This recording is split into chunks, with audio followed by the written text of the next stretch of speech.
Hello বন্ধুরা, আমি অমৃতা আবারও চলে এসেছি কলতান বালিঘড়ি সেগমেন্টে। আর চলে এসেছি তোমাদের আবারও একটা টান টান ভয়ের ভৌতিক কাহিনী শোনাতে। কি তোমরা রেডি তো শোনার জন্য? ভয় ভয় করছে নাকি? চলো আর দেরি না করে আমরা শুরু করি আজকের ভৌতিক কাহিনী, গিরিশচন্দ্রের দেখা ব্রহ্মদৈত্য।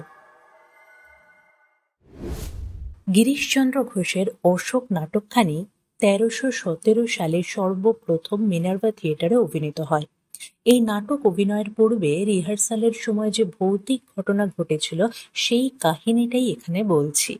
তখন আষাঢ় মাস, সেদিন সন্ধ্যা তখন অনেকক্ষণই উত্তীর্ণ হয়ে গেছে। বাইরে টিপটিপ করে বৃষ্টি পড়ছে। মঞ্চের এক পাশে কয়েকজন অভিনেতা ও অভিনেত্রী বসে গল্প করছেন। অপর পাশে একটু আড়ালে অর্গ্যান বাজিয়ে নাটকের গানের সুরকার দেবকণ্ঠ বাগচি একটি গানে সুর দিচ্ছেন। দেবকণ্ঠবাবুর পাশের একটি ঘরে গিরিশচন্দ্র গড়গড়ার নলে মুখ দিয়ে উৎপন্ন হয়ে দেবকণ্ঠবাবুর গান শুনছেন। দেবকণ্ঠবাবু গানে সুর দিচ্ছেন বটে, কিন্তু কোনো সুরই তার মন মতো হচ্ছে না। এমন সময় উপবীতধারী সুদর্শন এক পুরুষ দেবকণ্ঠবাবুর কাছে এসে বললেন, বাগচি মশাই, হলো না তো? আচ্ছা, এই সুরটা কেমন হয় শুনুন তো। বলে তিনি একটা সুর দিয়ে সেই গানটা গাইলেন। ব্রাহ্মণের মুখে গান শুনে দেবকণ্ঠবাবু একেবারে মুগ্ধ হয়ে গেলেন।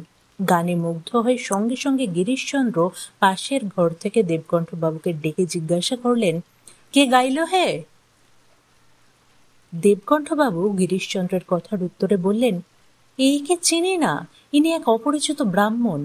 এরপর দেবকণ্ঠবাবু সেই আগন্তুক ব্রাহ্মণের পরিচয় জানতে চাইলেন। উত্তরে ব্রাহ্মণ বললেন, পরিচয় জেনে কি লাভ, আপনি গান করুন। এই বলেই ব্রাহ্মণ অদৃশ্য হয়ে গেলেন। এদিকে গিরিশচন্দ্র ততক্ষণে মঞ্চে দেবকণ্ঠবাবুর কাছে এসে গেলেন। তিনি এলে দেবকণ্ঠবাবু তাকে ব্রাহ্মণের অদৃশ্য হওয়ার কথাটা বললেন। শুনে গিরিশচন্দ্র বললেন, তাই তো, এই যে বড় অলৌকিক কাণ্ড ঘটল হে। এর দিন কয়েক পরে একদিন ওই গানটির আবার মহড়া চলছে। সেদিন মঞ্চে দেবকণ্ঠবাবু ও গিরিশচন্দ্র উভয়েই উপস্থিত। সেই সময় পূর্বোক্ত সেই দিব্যকান্তি ব্রাহ্মণ পুনরায় মঞ্চে উপস্থিত হয়ে দেবকণ্ঠবাবুকে বললেন, গানটা এখনো ঠিক হচ্ছে না, বলে তিনি কয়েক জায়গায় সংশোধন করে দিলেন। গান শেষ হলে এবার গিরিশচন্দ্র সেই আগন্তুককে বললেন, অপূর্ব আপনার সুরজ্ঞান, কিন্তু আপনি কে? আপনার পরিচয় দিলে আমরা বড়ই আনন্দিত হব। তখন আগন্তুক বললেন, আমি মহারাজ নন্দকুমারের পৌত্র। জীবিতকালে সঙ্গীতের চর্চা করতাম, বহুদিন হলো দেহ ত্যাগ করেছি। এই থিয়েটার ভবনের পাশেই আমার বাড়ি ছিল। ভুল সুর শুনে থাকতে না পেরে এসেছিলাম। এখন আমি ব্রহ্মদৈত্য হয়ে ওই বেলগাছটায় থাকি, তবে ভয় নেই, আমি কারোর ক্ষতি করি না। এই বলেই সেই বিদেহী আত্মা অদৃশ্য হয়ে গেল। গিরিশচন্দ্র ও দেবকণ্ঠবাবু বিস্ময়ে হতবাক হয়ে মঞ্চের উপর দাঁড়িয়ে রইলেন। এই কাহিনীটি যোগেন্দ্রনাথ গুপ্ত তার মরণের পরে গ্রন্থে মিনার্ভা থিয়েটারে ব্রহ্মদৈত্য নাম দিয়ে লিখেছেন। দেবকণ্ঠ বাগচির পুত্র তারকনাথ বাগচির কাছে যোগেনবাবু এই কাহিনীটি শুনেছিলেন। তারকনাথ বাগচি তার পিতার মুখে এবং গিরিশচন্দ্রের মুখে এই কাহিনীটি শোনেন। শুনে তিনি একটি পত্রিকায় এই কাহিনীটি লিখেওছিলেন। যোগেনবাবু তারকবাবুর লেখাটি পড়েছিলেন।